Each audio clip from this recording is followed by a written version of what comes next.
বন্ধুরা, তোমরা সবাই কেমন আছো? আশা করি খুব ভালো আছো। আমিও খুব ভালো আছি। আজকে আমার কর্তামশাই বাজারে গেছে, বাজার থেকে মুরগির মাংস নিয়ে এসছে। তা আমি মুরগির মাংসটা খুব ভালো করে ধুয়ে রেখেছি। তা বললো যে মাংসটা কষা করো। তা আমি রান্নাটা করব, পুরো অন্যরকমভাবেই রান্নাটা করব। তা শেষ পর্যন্ত তোমরা ভিডিওটা দেখো। আমি এখানে নুন,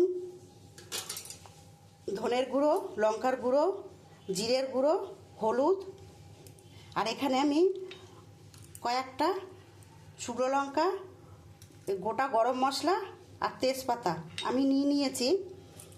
আর এখানে রয়েছে আমার পেঁয়াজ, আদা আর এখানে রসুন। আমি একসঙ্গেই এইটা পেস্ট করে নেব। আমি মিক্সচারের জারটা নিয়ে নিলাম। এবার আমি এর মধ্যে সব ঢেলে দেবো। আমি এবার এটা একটু পেস্ট করে নেব। আমি কড়াইয়ের মধ্যে তেল দিয়ে দিয়েছি। আমি যে মশলাটা যে পেস্ট করে রেখেছি, আমি এবার এই মশলাটা দিয়ে দেবো।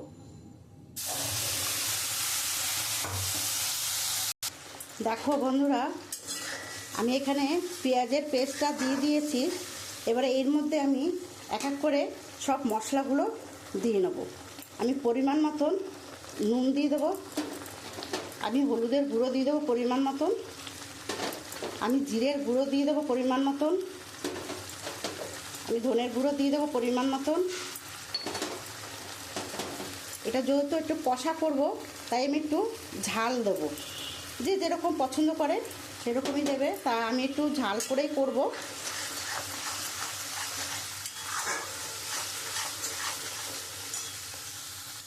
দেখো বন্ধুরা, আমি এখানে আলু কেটে রেখেছি। আমি আলুটা দিয়ে দেবো। যেহেতু আমি আলুটা ভেজে নিইনি, একদম কাঁচাই দিয়ে দিচ্ছি।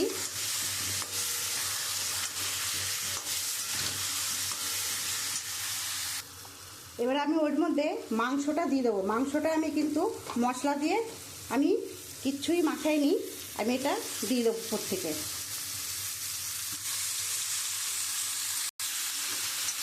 এবার মাংসটা দিয়ে আলুটা দিয়ে খুব ভালো করে কষিয়ে নেব। দেখো বন্ধুরা, আমি মাংসটা খুব ভালো করে কষিয়ে নিচ্ছি।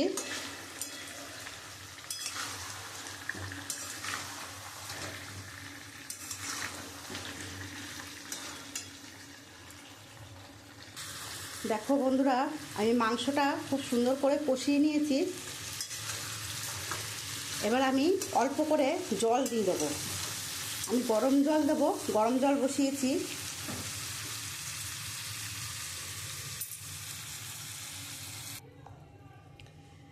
দেখো বন্ধুরা, আমি অল্পই জল দিয়েছি, আমি বেশি একটা জল দেব না। তাই এখন আমি চাপা ঢাকা দিয়ে দেবো, যেহেতু আমি একটু গরম জল দিয়েছি। দেখো বন্ধুরা, আমার মাংসটা হয়ে এসছে। এবার আমি একটু নামিয়ে দেবো। আলু গলে গেছে। দেখো বন্ধুরা, আমি তো মাংসটা তো নামিয়ে দিয়েছি। এবার আমি ওই কড়াইয়ের মধ্যে আমি সোমবার দেবো।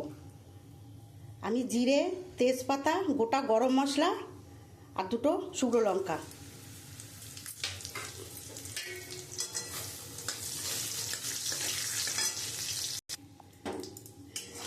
দেখো বন্ধুরা, আমার এটা একটু লাল লাল ভাজা হয়েছে। এবার আমি মাংসটা এর মধ্যে ঢেলে দেবো। আমি এর মধ্যে ফোড়ন তো আমি তো দিইনি, আমি এখন ফোড়নটা দিলাম। এবার আমি ধনেপাতা উপর থেকে দিয়ে দেবো।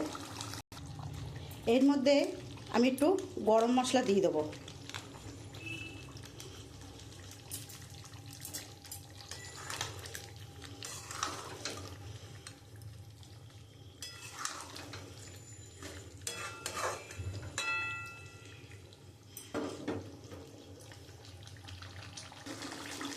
দেখো বন্ধুরা, আমি তো গরম মশলা দিয়েছি। নামানোর আগে আমি একটু ধনেপাতা দিয়ে দেবো উপর থেকে। ধনেপাতাটা দিলে গন্ধটা খুব ভালো আসে। আর আমি একদম কষা কষাই করছি। এই রান্নাটা পরোটা বা লুচি বা রুটি দিয়ে খেতে খুবই ভালো লাগে। দেখো বন্ধুরা, আমার মুরগির কষা হয়ে গেছে। তা আমি মাংসটা তো আমি খুব ভালো করে করলাম, তোমরা তো দেখতেই পেলে। তা আমার এই রান্নাটা যদি তোমাদের ভালো লাগে একটা লাইক কমেন্ট শেয়ার করে দিও, আর তোমরাও এরকমভাবে করে খেও, আশা করি খুব ভালো লাগবে। যেহেতু একটা মুরগির মাংসর কষা করেছি, এটা রুটি পরোটা লুচির সাথে খেতে খুবই ভালো লাগে।